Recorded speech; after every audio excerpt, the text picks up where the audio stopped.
questions you and I have to ask. How did we get this mine? OPEC production limits, helping to drive down the price of oil from $20.50 a barrel in the opening days of 1990 to a mere $13.60 a barrel by summer. You have to understand the difference. We didn't come over on the Nita, the Pinta, and the whatchamacallit. We didn't land on Plymouth Rock. Plymouth Rock landed on us. Landed right on top of us.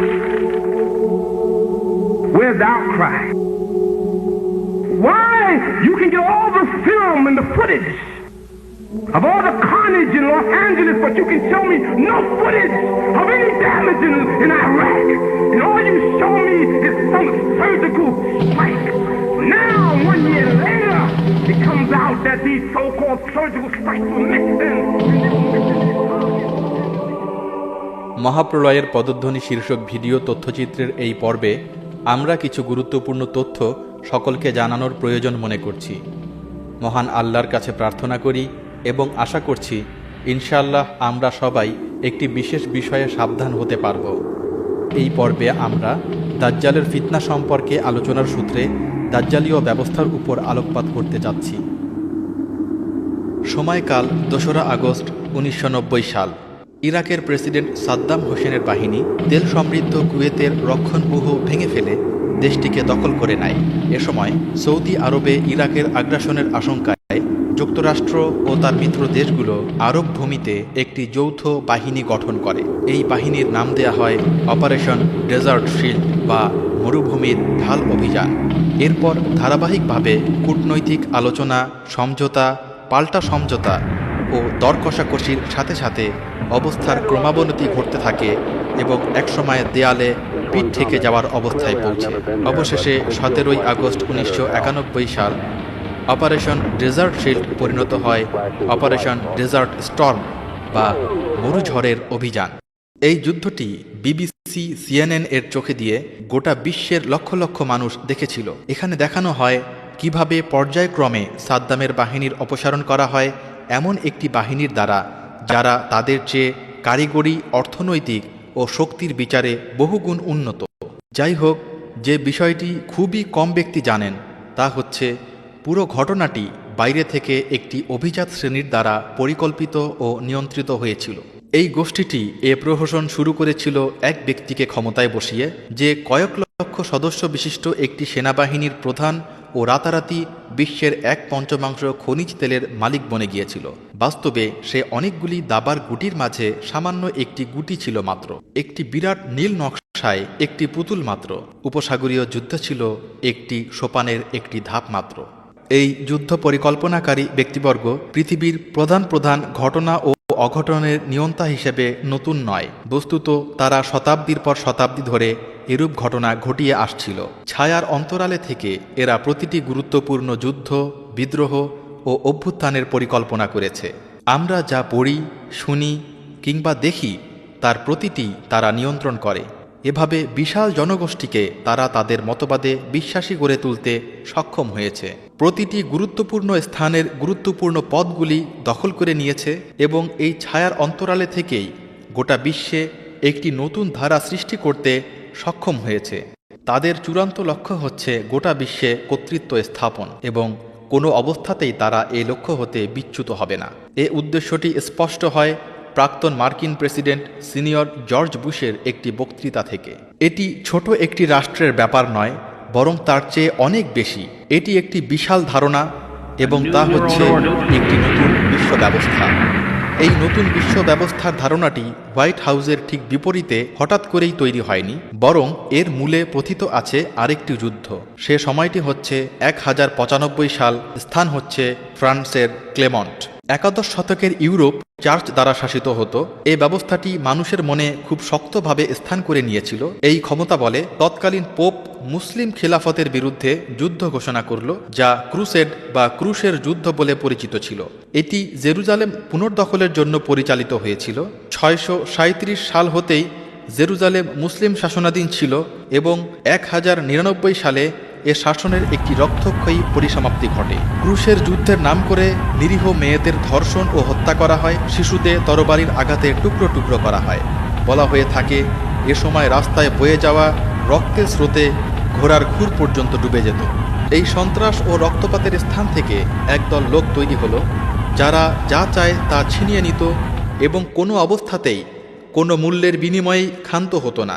Jerusalem দখলের ২০ বছর পর শহরের গম্বুজটি একদল লোক দ্বারা অধ্যুষিত হলো। এরা নিজেদের সোলেমানের মন্দিরের বীর যোদ্ধা বা নাইট, কিংবা সহজ কথায় মন্দিরের যোদ্ধা বলে পরিচয় দিত, যাকে ইংরেজিতে টেম্পলার্স নাইট বলা হয়। জেরুজালেমের এই মন্দিরে প্রকৃত খ্রিস্টীয় অনুশীলন বিকৃত হতে শুরু করে দিয়েছিল।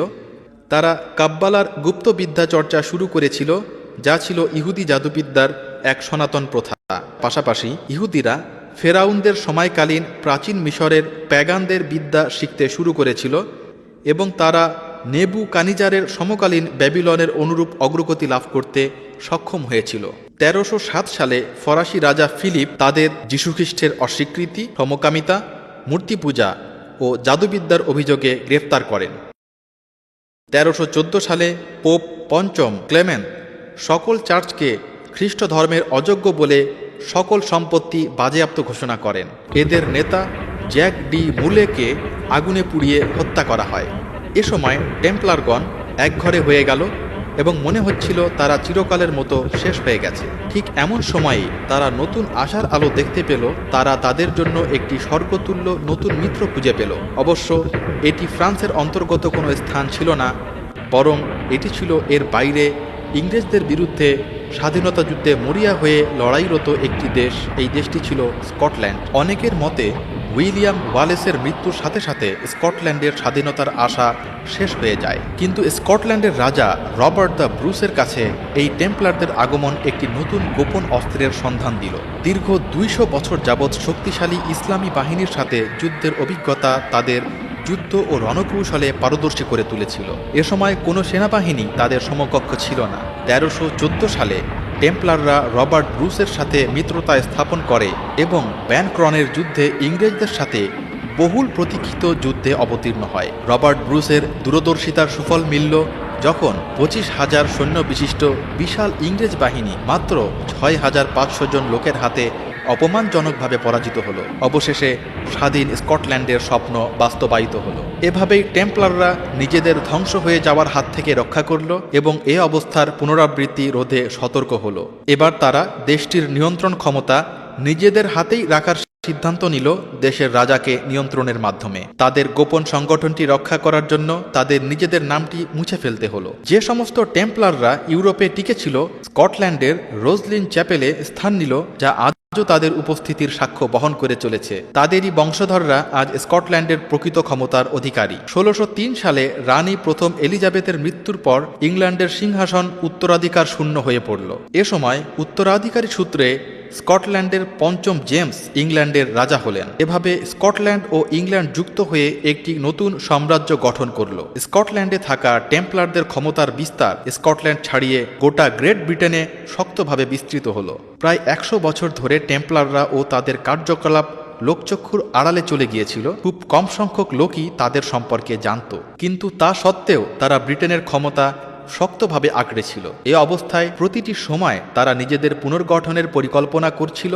এবং সাম্রাজ্যের প্রতিটি কোণায় ক্ষমতা বিস্তারের চেষ্টা করে যাচ্ছিল। ১৭১৭ সালে টেম্পলাররা ইউরোপে পুনরায় আত্মপ্রকাশ করল, সংখ্যা ও শক্তি উভয়ই শক্তিশালী হয়ে। তারা এখন অতীত খ্যাতি হতে মুক্ত নতুন পরিচয় গ্রহণ করতে প্রস্তুত। গ্রহণযোগ্যতা ও বিশ্বাসযোগ্যতায় ব্রিটেনের রাজপরিবারের সমর্থন পুষ্ট হয়ে তারা নিজেদের নতুন নামকরণ করল ফ্রিম্যাসন, যে নামটি ভবিষ্যতে অনেকেই জানলেও খুব অল্প সংখ্যকই তা বুঝতে পারবে। নতুন পরিচয় তাদের সম্মান ও মর্যাদা উভয়ই দিল। ফ্রিমাসনদের রাজপরিবারের প্রথম সদস্য ফ্রেডারিক প্রিন্স অব ওয়েলস এবং সর্বশেষ সদস্যদের মধ্যে ফিলিপ ডিউক অব এডিনবরো ও বর্তমান রানী এলিজাবেথ প্রমুখ উল্লেখযোগ্য।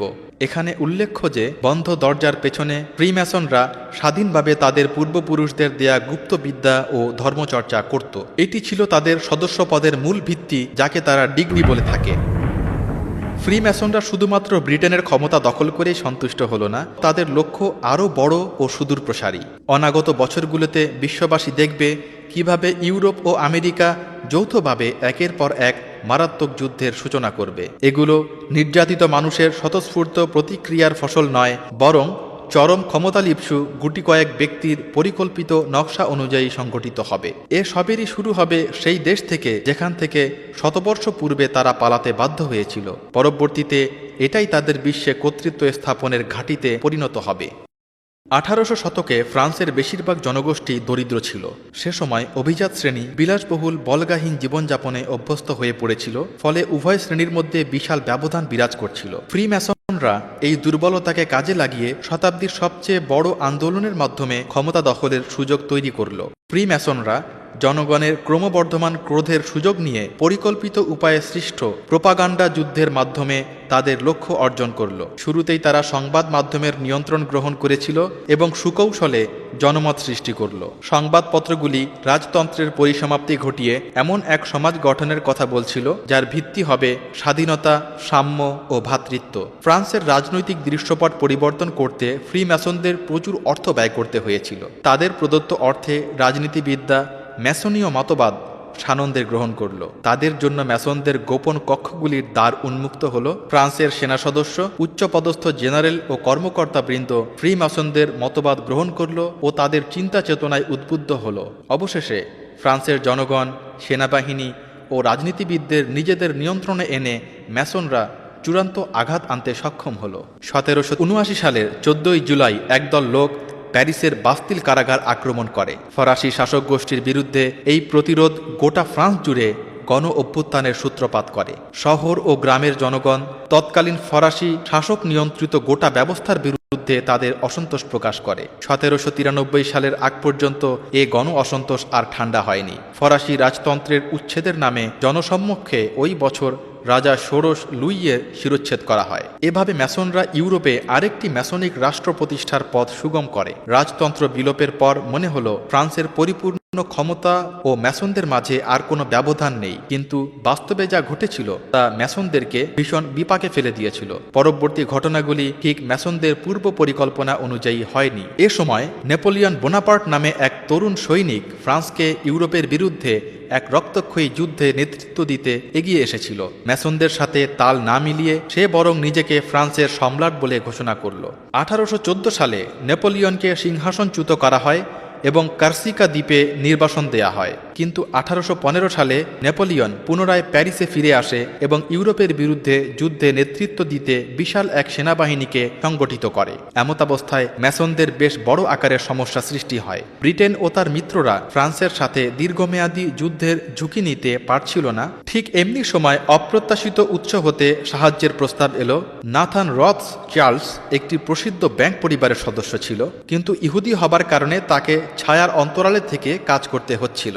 রথস চার্লস তার পরিবারকে মুক্ত করার জন্য ফ্রি ম্যাসনদের নিকট একটি ঋণের প্রস্তাব দিল। বিনিময়ে ইহুদিদের প্রকাশ্যে ব্যবসা করা ও ইউরোপের অন্যান্য অধিবাসীদের সমকক্ষতার স্বীকৃতি দাবি করল। ম্যাসনরা এ দাবি মানতে অস্বীকার করলে পুরো টাকাটাই নেপোলিয়নের নিকট চলে যাবে। এ অবস্থায় ম্যাসনদের পক্ষে এ প্রস্তাব মেনে নেওয়া ছাড়া উপায় ছিল না।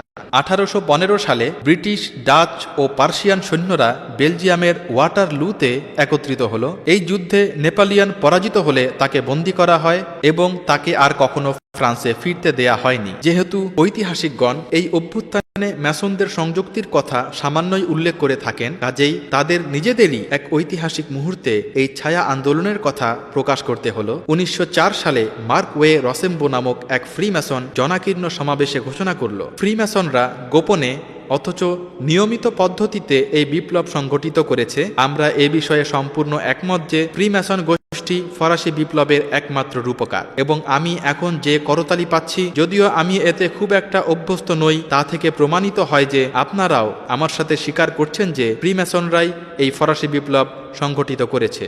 যখন আমেরিকার তথাকথিত প্রতিষ্ঠাতা পূর্বপুরুষগণ প্লিমথ রকে নোঙর করেছিল, তখন তারা তাদের সাথে কিছু বিচ্ছিন্ন মানুষই আনেননি, বরং ইউরোপের ফ্রি ম্যাসনিক উপাদানও বয়ে এনেছিল। আমেরিকার মানুষ ইউরোপের যে অবিচার এড়াতে চেয়েছিল, ব্রিটিশ স্বৈরতন্ত্রের আড়ালে সে একই অবিচার এখানেও দেখা গেল। এই নতুন ভূখণ্ডে সম্পূর্ণ কর্তৃত্ব প্রতিষ্ঠার জন্য ফ্রি ম্যাসনরা ফ্রান্সের মতো একই পথ বেছে নিল। ব্রিটিশ রাজতন্ত্র ম্যাসনদের তারা পরিচালিত হলেও আমেরিকায় স্বাধীনতা যুদ্ধের প্রয়োজনীয়তা ছিল, আবার ম্যাসনদের স্বপ্ন পূরণের জন্য যুদ্ধে আত্মত্যাগকারী লোকদেরও প্রয়োজনীয়তা ছিল।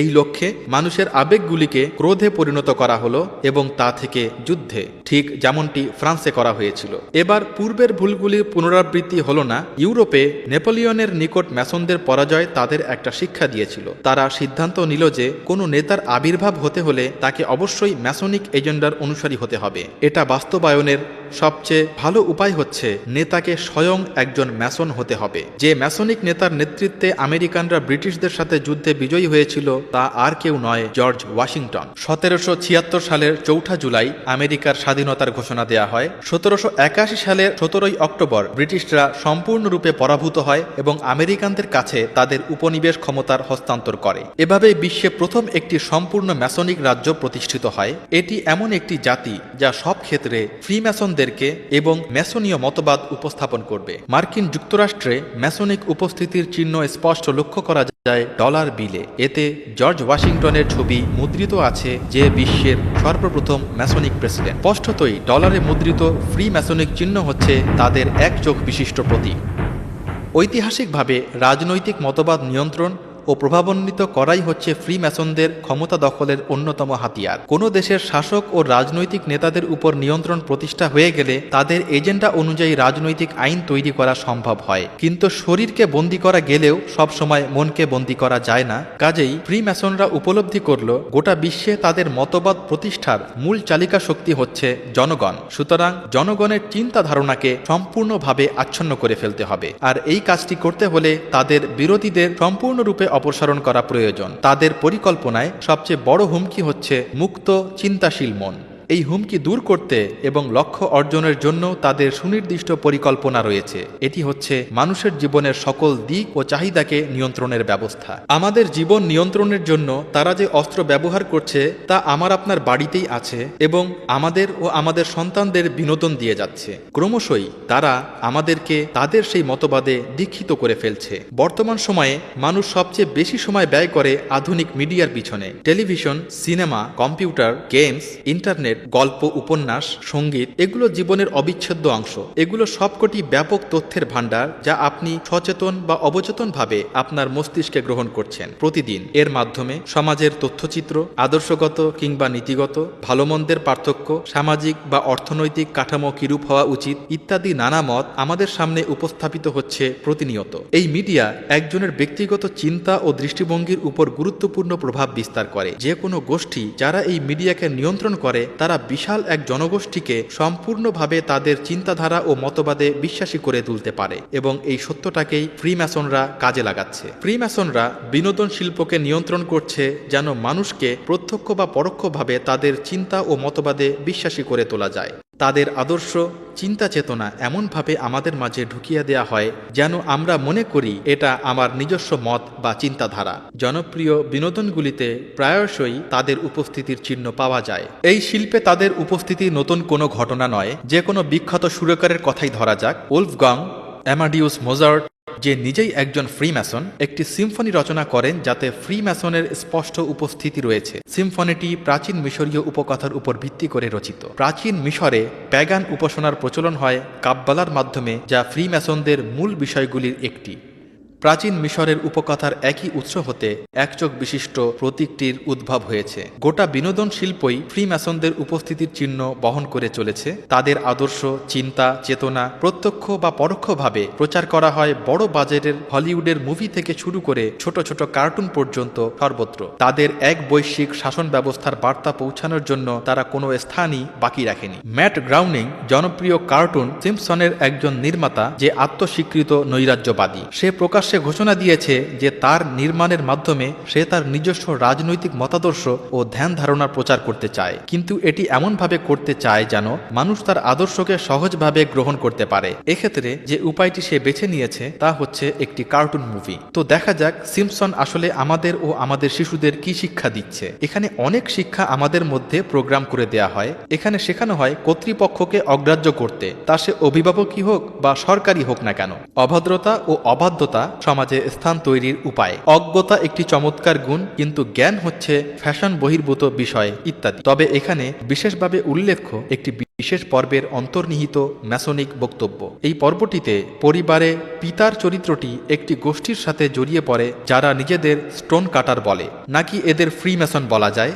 ওই গোষ্ঠীতে যোগদান করার পর সদস্যরা তার শরীরে একটি জন্মদাগ দেখতে পায় এবং তাকে নির্বাচিত পুরুষ বলে চিহ্নিত করে। কিন্তু তার এই নতুন স্বীকৃতির ফলে সিম্পসন নিজেকে খোদা হিসেবে ভাবতে শুরু করে। কেউ কেউ ব্যাপারটিকে বাচ্চাদের নির্দোষ কার্টুন ও নিছক মজার ব্যাপার বলে উড়িয়ে দিতে পারেন, কিন্তু দর্শকদের উপর এর প্রভাব বিচার করলে দেখা যায় এর মাধ্যমে খুব সহজেই মানুষকে একটি মতবাদ ও আদর্শে বিশ্বাস করানো যায়। যখন এর নির্মাতাদের মধ্যে থেকেই ঘোষণা দেয়া হয় যে এটি তাদের নিজস্ব রাজনৈতিক চিন্তাধারা ছড়িয়ে দেবার কার্যকরী একটি উপায়। সিনেমার চাইতেও অনেক সহজে ঘরে বসে বিপুল সংখ্যক দর্শকের নিকট এই তথ্যটি পৌঁছে যেতে পারে। এই মিডিয়ার মাধ্যমেই নতুন এক ধারণার অবতারণা করা হয়েছে, তা হচ্ছে এক বৈশ্বিক নেতার প্রস্তাবনা। বিখ্যাত গল্প দ্য জাঙ্গল বুকের রচয়িতা আর কিপলিং আরও একজন ফ্রিম্যাসন। তার রচিত একটি বই the man who one day would become a king, যা নিয়ে পরবর্তীতে হলিউডে বড় বাজেটের ছবি নির্মাণ করা হয়। এতে অভিনয় করেন শন কনারি, মাইকেল কেন ও সাইদ জাফরির মতো প্রখ্যাত অভিনেতারা। এতে ছিল দুই সৈনিকের কাহিনী যারা ইন্ডিয়ার প্রান্তবর্তী একটি দেশে যায়। এখানে সম্রাট আলেকজান্ডার দ্য গ্রেট সময়কালীন সম্পদ আছে বলে ধারণা করা হয়। দেশটিতে পৌঁছানোর পর সৈনিকদ্বয় স্থানীয় অধিবাসীদের নিকটবন্দী হয়। গল্পে এই দেশটির নাম কাফিরিস্তান ও অধিবাসীদের কাফির বলে পরিচয় দেয়া হয়। বন্দী করার পর তারা একজন সৈনিককে হত্যা করতে উদ্যত হলে তার গলায় একটি নেকলেস আবিষ্কার করে, যেটি ছিল ম্যাসনিক চিহ্ন এক চোখের প্রতীক। এটা দেখে কাফেররা তাকে খোদা হিসেবে স্বীকার করে এবং তার স্বর্গীয় অমরত্বের উপর শ্রদ্ধা জানায়। ওই ব্যক্তি নিজেকে প্রথমে রাজা ও পরবর্তীতে নিজের আবিষ্কৃত নতুন ক্ষমতা বলে নিজেকে খোদা হিসেবে ঘোষণা করে। মুসলিম দৃষ্টিকোণ থেকে এই গল্পে একটি বেশ কৌতূহল উদ্দীপক সাজুজ্যতা দেখা যায়। মুসলমানদের গ্রন্থ হাদিসে শেষ নবী মুহাম্মদ সাল্লাল্লাহু আলাইহি ওয়াসাল্লামের বহু সতর্কতামূলক ভবিষ্যৎবাণী লিপিবদ্ধ আছে। এখানে বর্ণিত আছে, কাফিরদের মধ্যে থেকে এক ব্যক্তির আবির্ভাব হবে যাকে তার এক চক্ষু দ্বারা চেনা যাবে। সে গোটা বিশ্বের নেতা হবে এবং নিজেকে প্রথমে সম্রাট ও পরবর্তীতে খোদা হিসেবে দাবি করবে। ইসলামী পরিভাষায় কাফির অর্থ অবিশ্বাসী, এবং সে একটি নির্দিষ্ট সময় পর্যন্ত অমরত্ব উপভোগ করবে। আরও একটি ছবিতে এক বৈশ্বিক নেতা ও এক বৈশ্বিক সরকারের ধারণা খুব জোরালোভাবে প্রচারিত হয়। 1996 সালে ইন্ডিপেন্ডেন্স ডে ছবিটি পুরনো বক্স অফিসের রেকর্ড ভেঙে সর্বকালের সেরা ছবিগুলোর মধ্যে 7ম স্থান অধিকার করে নেয়। এতে প্রদর্শিত ভিন গ্রহের আগন্তুকদের পৃথিবী আক্রমণের কল্পিত কাহিনী গোটা বিশ্বের দর্শকদের মন্ত্রমুগ্ধ করে রাখে। এই ছবিতে এরিয়া 51 বলে একটি স্থান হতে সামরিক অভিযান শুরু করা হয়, যার উপর নির্ভর করে সমগ্র পৃথিবীর মুক্তি ও তার অধিবাসীদের ভবিষ্যৎ। এই স্থানটির প্রবেশদ্বারে রয়েছে একটি পিরামিড, যাতে এক চোখ বিশিষ্ট প্রতীকটি মুদ্রিত আছে। এই ছবিতে বিশ্বকে নেতৃত্ব দানকারী দেশ হিসেবে যুক্তরাষ্ট্রকে দেখানো হয়। এতে দেখা যায় যে বিশ্বের সকল গোষ্ঠী, দেশ ও জাতি পরিচালিত হয় একটি মানুষের নেতৃত্বে এক বৈশ্বিক নেতার আদেশে, যার একক পরিকল্পনা, নিয়ন্ত্রণ ও নির্দেশের মাধ্যমে এই অভিযানটি পরিচালিত হয়। এই ছবিটি একই জাতীয় ধারণার উপর নির্মিত অসংখ্য ছবির ভিড়ে একটি, যেখানে ইউএফও, ভিনগ্রহবাসীদের মানবজাতির উপর আক্রমণ ইত্যাদি বিষয়কে মূল উপজীব্য হিসেবে দেখানো হয়েছে। মূলত এগুলো সাধারণের মাঝে অস্থিরতা ক্রমে ঘনীভূত করার ইন্ধন মাত্র। এটা ফ্রিম্যাসনদের অনেকগুলি পদ্ধতির মধ্যে একটি, যার মাধ্যমে তারা গোটা বিশ্বকে এক বৈশ্বিক শাসন ব্যবস্থার ধারণায় দীক্ষিত করে তুলছে। ফ্রিম্যাসনরা বিভিন্ন উপায়ে সাধারণের মধ্যে ভীতির সঞ্চার করে চলেছে। যুক্তরাষ্ট্রের প্রাক্তন প্রেসিডেন্ট রিগান বলেন, আমি মাঝে মাঝে চিন্তা করি গোটা বিশ্বজুড়ে আমাদের মধ্যকার ভেদাভেদ কত দ্রুত নিশ্চিহ্ন হয়ে যেত যদি আমরা একটি ভিন গ্রহবাসীদের আক্রমণের আশঙ্কা করতাম। এরপরও আমি আপনাদের জিজ্ঞাসা করতে চাই, আমাদের মধ্যে কি ইতিমধ্যেই ভিনদেশী শক্তি বিরাজ করছে না? আরও একটি কৌশলে ম্যাসনরা পৃথিবীতে এক বৈশ্বিক শাসন প্রতিষ্ঠা ও তাদের অধীনে গোটা বিশ্বের নিরাপত্তার ব্যাপারে জনমত তৈরি করছে। এই উপায়টি হচ্ছে বিশ্বজুড়ে অপরাধকে ক্রমবর্ধমান হারে বাড়ার সুযোগ করে দেওয়া এবং ব্যক্তিগত ও জাতীয় নিরাপত্তাহীনতার ভীতির সঞ্চার করা। অর্থনৈতিক দিক থেকে বিচার করলে ড্রাগ ইন্ডাস্ট্রি পৃথিবীতে সর্ববৃহৎ শিল্পগুলির একটি।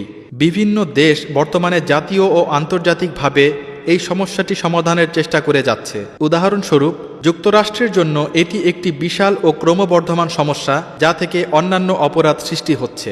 এ ব্যাপারে কঠিন পদক্ষেপ নেবার জন্য জনগণের দাবি ক্রমশ জোরালো হচ্ছে। ফলে সরকারেরও একের পর এক কঠিন ও সাঁড়াশি অভিযান চালানোর বিষয়টিও যৌক্তিকতা ও গ্রহণযোগ্যতা তৈরি হয়েছে এবং এর মাধ্যমে জনগণকে আশ্বস্ত করার বিষয়টিও সহজ হয়ে গেছে। কিন্তু এখানে উল্লেখ্য যে ড্রাগ বিষয়ে যুক্তরাষ্ট্রের সরকারের কিছু বিতর্কিত কার্যকলাপ তাদের বিশ্বাসযোগ্যতাকে প্রশ্নবিদ্ধ করে। প্রচলিত মতানুসারে 1960 সালে তৎকালীন FBI প্রধান JF গাহুবা ওই সময়ের আমেরিকান সমাজে কৃষ্ণাঙ্গদের উত্থান দমন করতে আফ্রিকান আমেরিকান জনগোষ্ঠীর মধ্যে ড্রাগের বিস্তারকে উদ্বুদ্ধ করেছিল। 1980 সালের দিকে সেন্ট্রাল আমেরিকাতে কমিউনিজমের বিস্তারের আশঙ্কা দেখা দিয়েছিল। এ সময় কমিউনিস্টদের বিরুদ্ধে বিদ্রোহী গোষ্ঠীদের আন্দোলনের সহায়তার জন্য অর্থের প্রয়োজনীয়তা দেখা দিল। এই অর্থের যোগান দিতে CIA আমেরিকাতে মাদক ব্যবসার দ্বার খুলে দিল। আমেরিকান সিনেটর জ্যাক বুম, যিনি এ বিষয়ে তদন্ত কমিটির সদস্য ছিলেন, তিনি বলেন, 1960 সালে কৃষ্ণাঙ্গ উত্থান দমনে আফ্রিকান আমেরিকান সমাজে ড্রাগের বিস্তারের পিছনে FBI-এর দেয়া অসুস্থ ব্যাখ্যায় বলা হয়েছে সেটি ছিল আমেরিকাকে ভিয়েতনাম যুদ্ধে দমন করতে কমিউনিস্টদের চক্রান্ত। 80-র দশকের কন্ট্রা যুদ্ধের সময় আমেরিকাতে ড্রাগের বিস্তারের পিছনেও কমিউনিস্টদেরকেই দায়ী করা হয়। যাই হোক, এখন কমিউনিস্টদের আশঙ্কা আর নেই, কিন্তু তারপরও আমেরিকা ও গোটা বিশ্বে অবাধে ড্রাগ ব্যবসা বিস্তার লাভ করছে এবং এ সব কিছুই আমাদের একটি প্রশ্নের মুখে দাঁড় করিয়ে দেয়, কেন এমন হচ্ছে?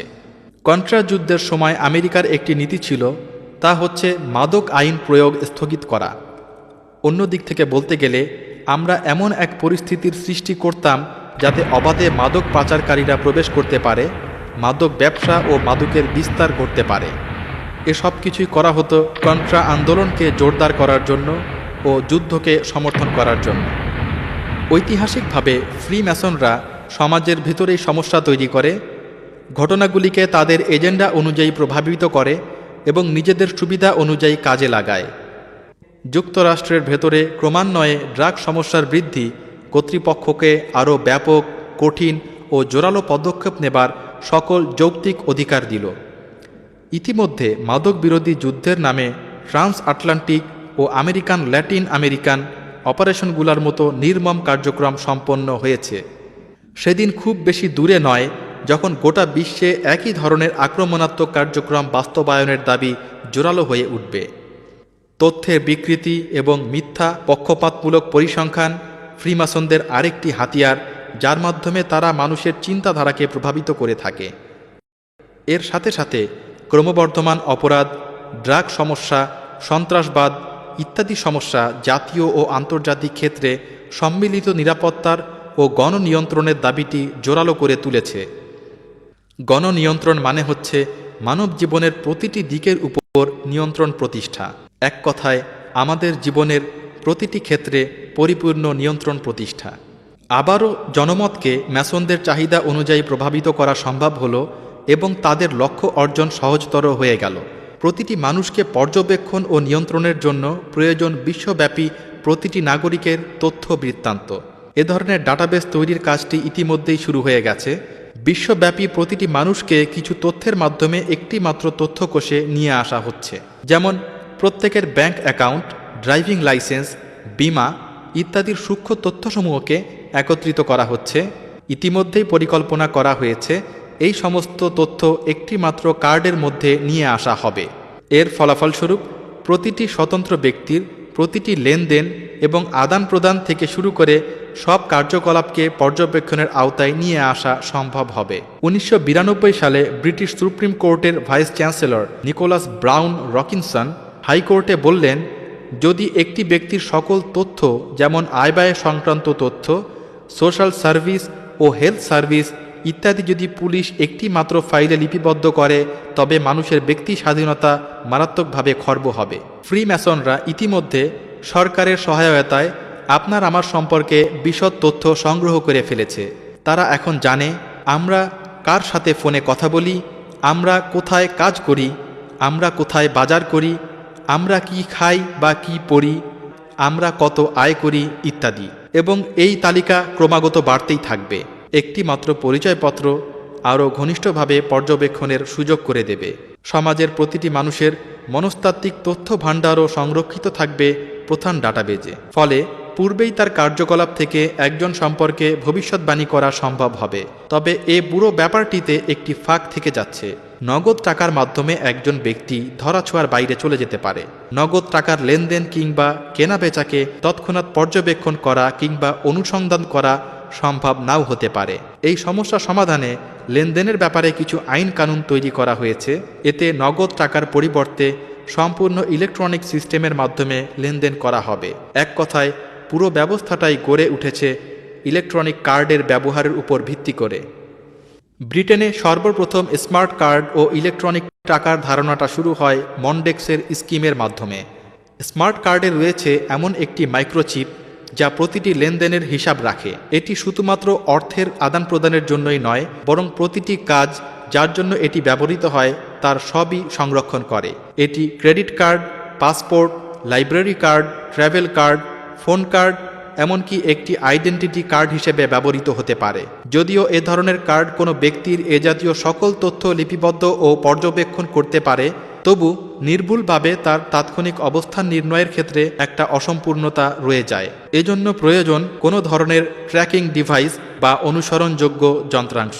এটা পৃথিবীর যে কোনো স্থানে থাকা কোনো ব্যক্তি সম্পর্কে যাবতীয় তথ্য পাঠাতে সক্ষম। এটি একজন ব্যক্তির যাবতীয় তথ্য সম্বলিত শনাক্তকারী মাইক্রোচিপ হতে পারে। এই চিপটি ইনজেকশন বা অন্য কোনো প্রক্রিয়ায় ত্বকের নিচে স্থাপন করা যেতে পারে। এটা বৈদ্যুতিক তরঙ্গ পাঠাবে পৃথিবীর নিকটবর্তী কক্ষপথে পরিভ্রমণরত স্যাটেলাইটকে, যা গ্রহণ করে নির্ভুলভাবে ব্যবহারকারীর অবস্থান নির্ণয় করতে সক্ষম হবে। যদিও একে কল্পকাহিনীর মতো মনে হচ্ছে, কিন্তু প্রকৃত ব্যাপার হচ্ছে এ ব্যাপারে অনেক দূর কাজ এগিয়ে গেছে এবং অচিরেই তা বাস্তবায়িত হবে। ইতিমধ্যেই পৃথিবীর চারপাশের কক্ষপথে 48টি স্যাটেলাইট স্টেশন স্থাপন করা হয়েছে, যা যুক্তরাষ্ট্র ও তার মিত্র দেশগুলো ব্যবহার করে থাকে। এই স্যাটেলাইটগুলো আগত সিগন্যালের ভিত্তিতে কাজ করতে পারে এবং সিগন্যালের উৎস সম্পর্কে নির্ভুল তথ্য প্রেরণ করতে পারে। বর্তমানে এই সিগন্যালগুলো ট্যাঙ্ক, যুদ্ধজাহাজ, বিমানবহর, হাতে ব্যবহারযোগ্য যন্ত্র ইত্যাদি সম্পর্কিত সংবাদ প্রেরণ করতে পারে এবং নির্ভুল উড্ডয়ন কিংবা পরিভ্রমণের কাজে ব্যবহৃত হয়। পরবর্তী পদক্ষেপ হবে প্রতিটি স্বতন্ত্র ব্যক্তির শরীরে এই ট্র্যাকিং ডিভাইসটি স্থাপন করা, যার মাধ্যমে প্রত্যেককে নির্ভুলভাবে অনুসরণ ও পর্যবেক্ষণ করা যায়। বর্তমানে এই ধরনের ট্যাগ ডিভাইস ইতিমধ্যেই ব্রিটেনের বিভিন্ন অপারেশন পরবর্তী ব্যক্তিদের দেহে সফলভাবে ব্যবহৃত হয়েছে। এর পিছনে যুক্তি দেখানো হয়েছে কারাগারগুলোতে কয়েদিদের সংখ্যা বেড়ে যাওয়ায় স্থান সংকুলান হচ্ছিল না। এই ট্যাগটি দায়ী ব্যক্তির কবজিতে বেঁধে দেয়া হয় এবং ওই ব্যক্তি সান্ধ্য আইন ভঙ্গ করল কিনা তা লক্ষ্য করা হয়। ইতিমধ্যেই ম্যানচেস্টার, নরফোক সহ বিভিন্ন স্থানে এর ব্যবহার শুরু হয়েছে। অন্যান্য দেশগুলোতেও অচিরেই এর ব্যবহার শুরু হতে যাচ্ছে। ফ্রিম্যাসনদের একটিমাত্র সরকারি ব্যবস্থাপনায় সমগ্র বিশ্ব নিয়ন্ত্রণের পরিকল্পনাটি বাস্তবায়নের জন্য প্রয়োজন সম্পূর্ণ এক বৈশ্বিক অর্থনীতি, আইন বিভাগ, রাজনৈতিক সংঘ ও সম্পূর্ণ এক বৈশ্বিক সেনাবাহিনী গঠন। 1957 সালের 25শে মার্চ ইউরোপিয়ান ইকোনমিক কমিউনিটি গঠনের মাধ্যমে এই এক বৈশ্বিক সরকার স্থাপনের প্রথম উল্লেখযোগ্য পদক্ষেপ নেওয়া হয়। এরপর থেকে ইইসি নতুন বিশ্ব ব্যবস্থার জন্য একটি পরীক্ষা ক্ষেত্রে পরিণত হয়। এই সুপার স্টেটে অপেক্ষাকৃত সহজে নাগরিক ও পণ্য যাতায়াত করতে পারে। ইতিমধ্যে একটি সম্পূর্ণ একক অর্থনৈতিক সংঘ স্থাপনের জন্য পরিকল্পনা শুরু হয়। বিভিন্ন দেশের সরকার তাদের ক্ষমতা বলে প্রতিনিয়ত একক আইন প্রণয়ন ও রাজনৈতিক সংঘ গঠনের প্রচেষ্টা চালিয়ে যেতে থাকে। মনে রাখতে হবে, ইইসির শুরু থেকেই উদ্যোক্তাদের উদ্দেশ্য ছিল যে শেষ পর্যন্ত নতুন বিশ্ব ব্যবস্থায় একটি একক বিশ্ব সরকার থাকবে। অবশ্যই এই সরকার হবে ম্যাসনিক সরকার। ইইসির 3 গুরুত্বপূর্ণ সদস্য হচ্ছে ব্রিটেন, ফ্রান্স এবং জার্মানি। ব্রিটেন ও ফ্রান্স বহুদিন ধরেই ম্যাসনিক দেশ হিসেবে কাজ করছিল। দ্বিতীয় বিশ্বযুদ্ধের সময় জার্মানিকে ব্রিটেন এবং ফ্রান্স সাথে আরেকটি ম্যাসনিক জাতি আমেরিকা ও সোভিয়েত ইউনিয়ন দ্বারা সম্পূর্ণরূপে বিভক্ত করা হয়েছিল। যুদ্ধ পরবর্তীতে ব্রিটেন, ফ্রান্স ও যুক্তরাষ্ট্রের মতো ম্যাসনিক রাষ্ট্রগুলির নিয়ন্ত্রিত অংশে থাকা নতুন রাষ্ট্র পশ্চিম জার্মানি তাদের জন্য একটি নতুন ঠিকানা ও ধর্মীয় স্থান হয়ে উঠেছিল। বার্লিন দেয়াল ধ্বংসের পর পশ্চিম জার্মানি ও পূর্ব জার্মানি এক হয়ে যায়। সুপার স্টেট হবার ব্যাপারে ইউরোপ একাই সচেষ্ট ছিল না, বরং এখন পর্যন্ত আমেরিকা ও Mexico North America free trade চুক্তি তথা নাফতা চুক্তিভুক্ত দুটি দেশ। এদিকে দক্ষিণ রাষ্ট্রগুলো ক্রমেই এই চুক্তিভুক্ত হবার চেষ্টা করছে। ইউরোপ ও আমেরিকাতে সুপারস্টেট স্থাপনের কাজটি চূড়ান্ত হবার পর যৌক্তিকভাবে খুব সহজেই গ্লোবাল ইউনিয়ন স্থাপিত হবে। অবশ্য মেসনদের এই এক বৈশ্বিক পৃথিবীর প্রভু হবার পথে একটি সমস্যা রয়েই গিয়েছিল।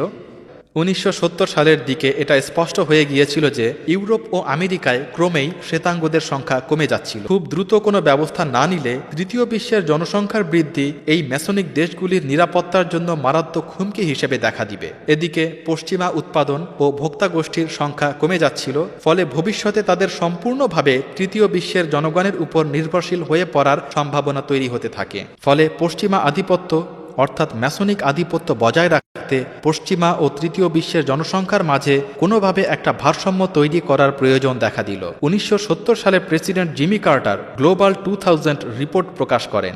এই রিপোর্টে পৃথিবীর সব সমস্যার জন্য এককভাবে বিশ্বে অশ্বেতাঙ্গ জনসংখ্যার বৃদ্ধিকে দায়ী করা হয়।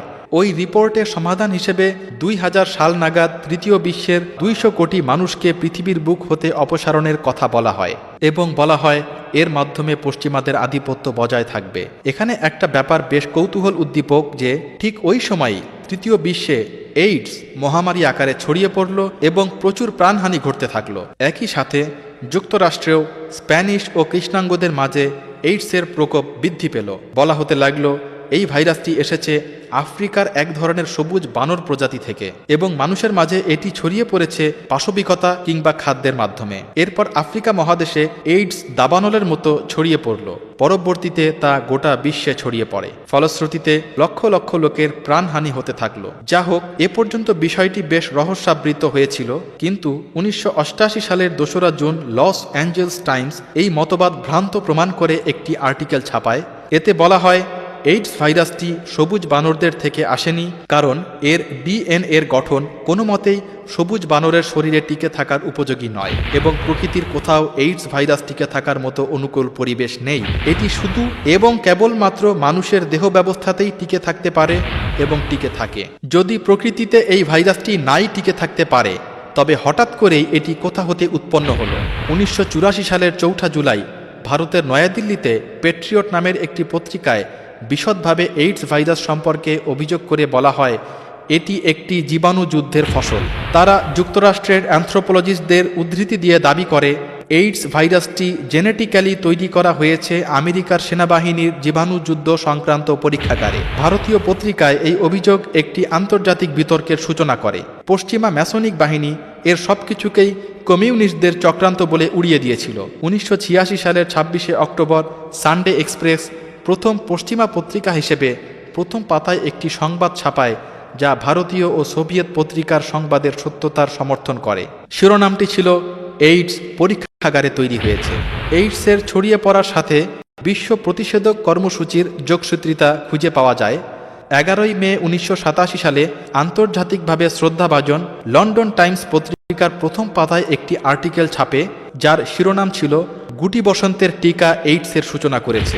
এই আর্টিকেলে গুটি বসন্তের টিকা কার্যক্রম ও এইডসের সাথে সরাসরি যোগসূত্রিতা দেখানো হয়। ওই সময় সেন্ট্রাল আফ্রিকার কিছু দেশে বিশ্ব স্বাস্থ্য সংস্থা পরিচালিত টিকা কার্যক্রমের আওতায় 50 থেকে 70 মিলিয়ন লোককে টিকা দেয়া হয় এবং একই সঙ্গে ওই অঞ্চলে এইডসের সূচনা হয়। বিশ্ব স্বাস্থ্য সংস্থা হচ্ছে জাতিসংঘের চিকিৎসা শাখা। বিভিন্ন প্রমাণ থেকে ধারণা করা যায় যে এইডস হচ্ছে জেনেটিক্যালি নির্মিত ভাইরাস যা টিকা কর্মসূচির মাধ্যমে ছড়ানো হয়েছে, যার মাধ্যমে বিশ্বের এক অংশের নিষ্পাপ ও দুর্বল জনগোষ্ঠীকে সম্পূর্ণরূপে নিশ্চিহ্ন করার উদ্দেশ্যে পরিচালিত জাতিসংঘের যুদ্ধ কার্যক্রম। এইডস আধুনিক বিশ্বের একটি চূড়ান্ত সমাধান ছাড়া আর কিছুই না এবং এসব কিছুই গোটা বিশ্বের অর্থনীতিতে পশ্চিমা ম্যাসনদের সম্পূর্ণ কর্তৃত্ব স্থাপনের উদ্দেশ্যেই করা হয়েছে। অবশ্য ফ্রি ম্যাসনদের জন্য শুধুমাত্র অর্থনৈতিক কর্তৃত্ব স্থাপনই যথেষ্ট নয়। গোটা বিশ্বের শীর্ষে সম্পূর্ণ ম্যাসনিক নিয়ন্ত্রণাধীন সরকার ও ম্যাসনিক অর্থনীতি স্থাপনের পর তা টিকিয়ে রাখার জন্য প্রয়োজন একটি ম্যাসনিক সেনাবাহিনী, এবং এই সেনাবাহিনী আর কেউ নয় বরং জাতিসংঘের সেনাবাহিনী। জাতিসংঘ হচ্ছে বিশ্বের বেশিরভাগ দেশগুলোর একটি সাধারণ সভাস্থল। ব্রিটেন, ফ্রান্স ও যুক্তরাষ্ট্র নিরাপত্তা পরিষদের 5টি স্থায়ী সদস্যভুক্ত দেশ। বাকি দুটি দেশ হচ্ছে রাশিয়া ও চীন। এর মানে হচ্ছে তাদের যে কোনো সিদ্ধান্তে ভেটো দেবার ক্ষমতা আছে। 1992 সালের ডিসেম্বর মাসে মার্কিন প্রেসিডেন্ট সাধারণ সভায় ঘোষণা দিলেন যে জাতিসংঘকে অবশ্যই বিশ্বের জন্য একটি কার্যকরী সংসদ হতে হবে এবং জাতিসংঘকে তার নিজস্ব গোয়েন্দা বিভাগে সজ্জিত হতে হবে। এদিকে জাতিসংঘ ইতিমধ্যেই সেনা শক্তি অর্জনের কাজটি করে নিয়েছিল। সে তার নিজস্ব সেনাবাহিনী পরিচালনা করছিল। এটা সেই সেনাবাহিনী যারা নিষ্ক্রিয় হয়েছিল যখন বসনিয়ায় সার্বরা হাজার হাজার মুসলিমকে হত্যা করেছিল।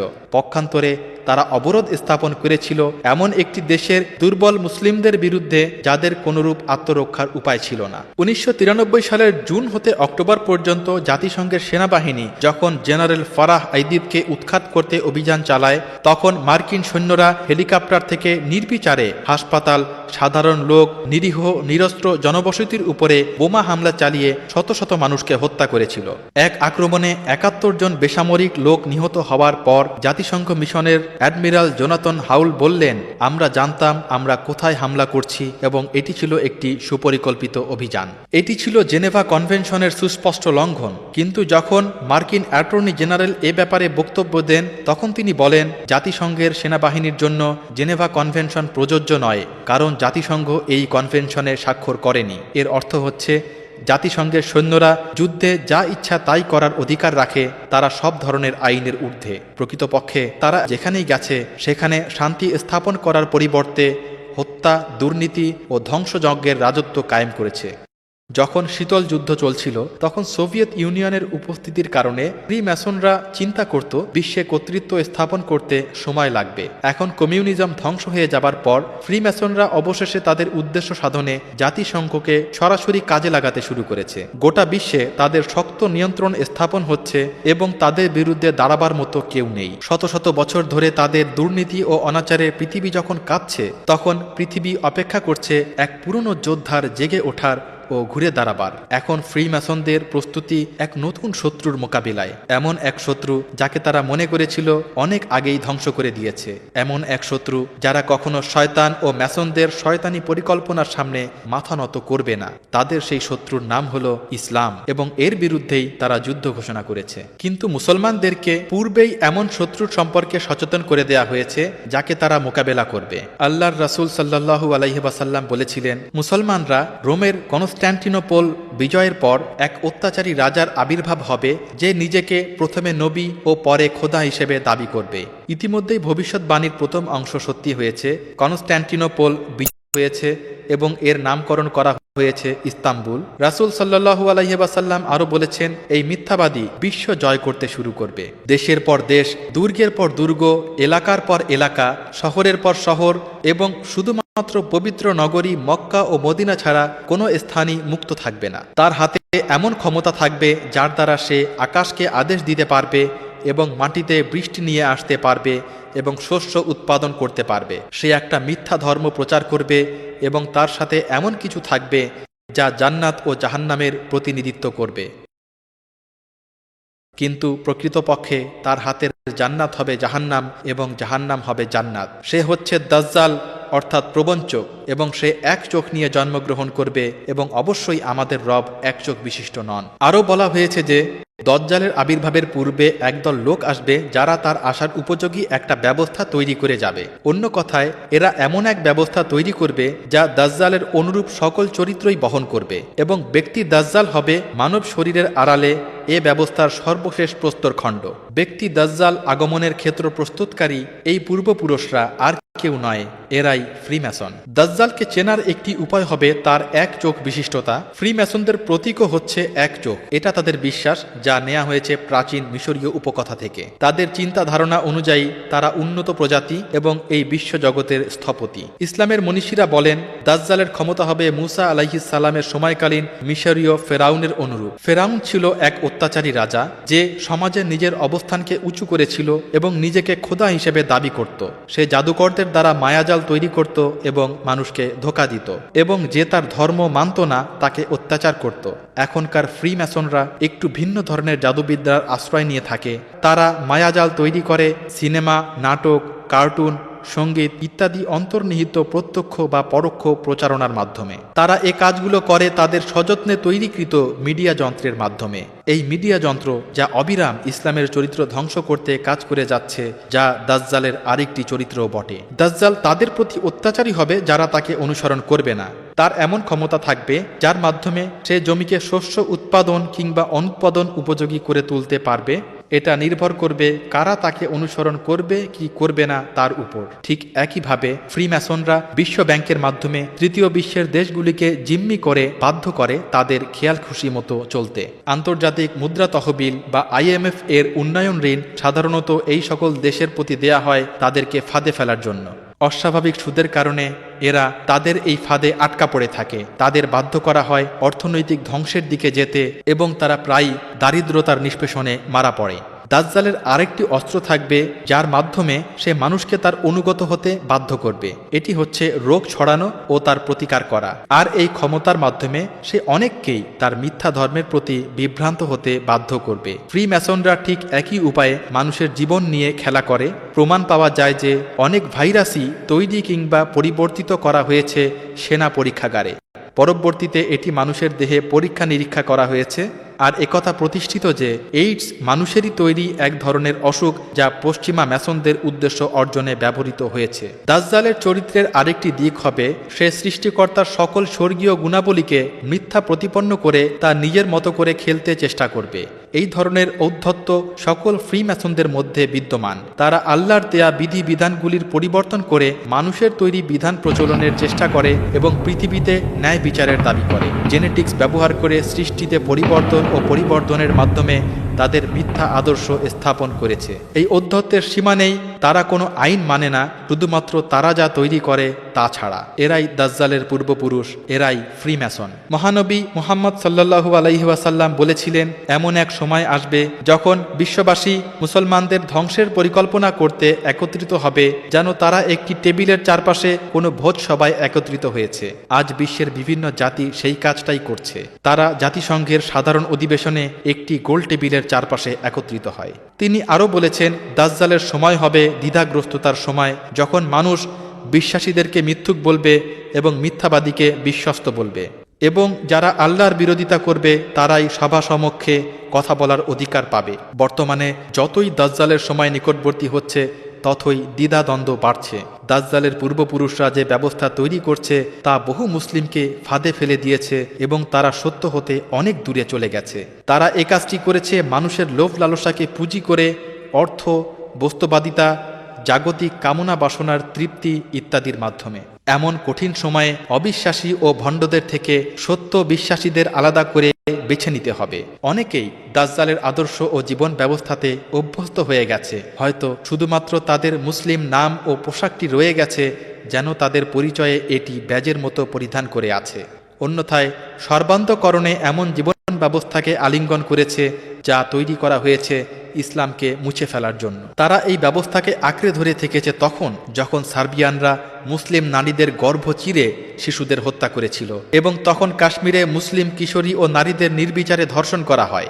এবং তারা এই ব্যবস্থায় স্থির রয়েছে যখন কোনো মায়ের চোখের সামনে তার সন্তানকে রাতে সৈন্যরা টেনে হিচড়ে নিয়ে গেছে এবং সে আর ফিরে আসেনি। তাদের অপরাধ ছিল তারা শুধুমাত্র তাদের মাতৃভূমিতে উদ্বাস্ত হয়ে থাকার কারণ জানতে চেয়েছিল। ঠিক একই ব্যবস্থা যা ওই সমস্ত অত্যাচারী শাসকদের বিরুদ্ধে কিছুই করেনি, কারণ তারা ম্যাসনিক সুরের সাথে তাল মিলিয়েছিল।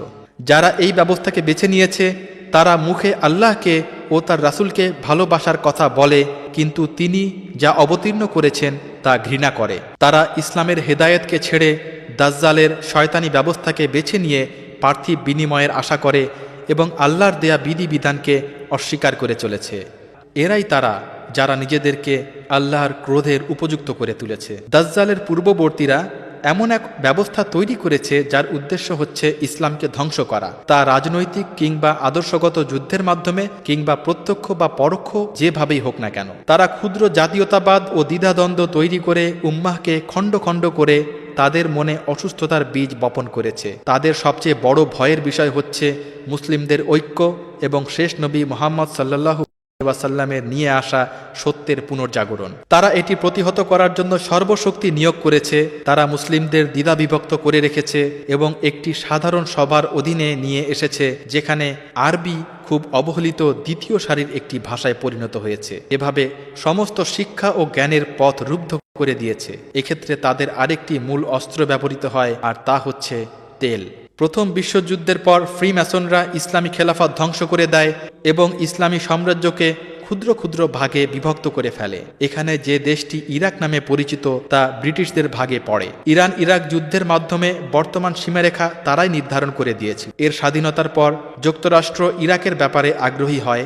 ইসলামী পুনর্জাগরণের আশঙ্কায় সিআইএ বাথ পার্টিকে ইরাকের ক্ষমতা দখলে সাহায্য করেছিল এবং সাদ্দাম হোসেনকে নেতা বানিয়েছিল, যে কিনা ম্যাসনিক রাজ্যের বন্ধু ছিল। কুয়েত যখন বেশি তেল উত্তোলন শুরু করলো, তখন তা ইরাকের যুদ্ধ বিক্ষুব্ধ অর্থনীতিকে ধ্বংস করে দিচ্ছিল। সতর্ক করার পরও তারা তা অগ্রাহ্য করেছিল।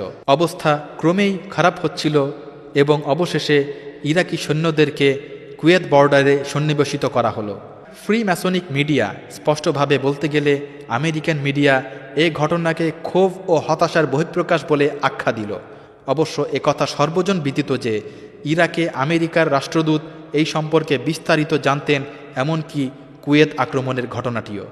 প্রথম ও দ্বিতীয় উপসাগরীয় যুদ্ধ শেষ হয়ে গেছে, কুয়েত স্বাধীন হয়েছে, ইরাক ও আফগানিস্তানে দুটি পুতুল সরকার ক্ষমতাসীন হয়েছে এবং সাদ্দাম হোসেন ও ওসামা বিন লাদেন উভয়ে জীবিত আছেন। এখন প্রশ্ন হলো, এই যুদ্ধ আসলে ফ্রিম্যাসনদের কি দিল? ফ্রিম্যাসনরা বুঝতে পেরেছিল যে তাদের অর্থনৈতিক কর্তৃত্ব বজায় রাখতে এই তেল হলো সবচেয়ে বড় অস্ত্র।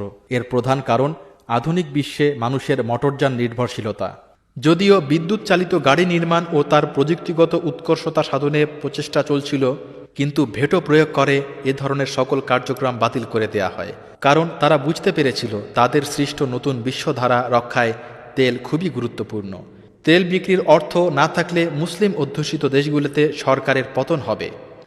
মধ্যপ্রাচ্যের তেল সমৃদ্ধ দেশসমূহে তাদের অনুগত পুতুল সরকার না থাকলে তাদের পক্ষে মুসলিম জনগোষ্ঠীর উপর আধিপত্য বজায় রাখা অসম্ভব হয়ে পড়বে।